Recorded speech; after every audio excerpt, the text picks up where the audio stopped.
Λάσκα ήταν. Δεν βλέπεις πόση ώρα σου είναι. Ναι. Θα σου πω πώς δεν έφυγες όλα.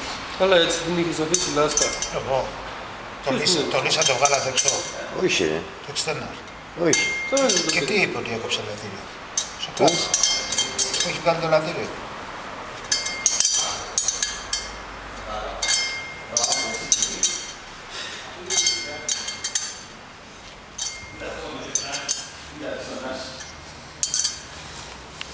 Τώρα σάχρη.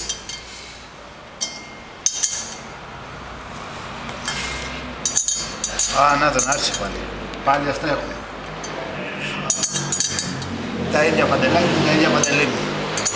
Και πριν 4 χρόνια που το φτιάχναμε, ανεβάζαμε βίντεο. Κατεβάζαμε βίντεο. Κατεβάζατε μοτέρ. Και γινόμασταν ξεφτύλα στο Facebook, κατάλαβες. Πού είσαι μαζονάτσα, μεγάλη τώρα, ρε.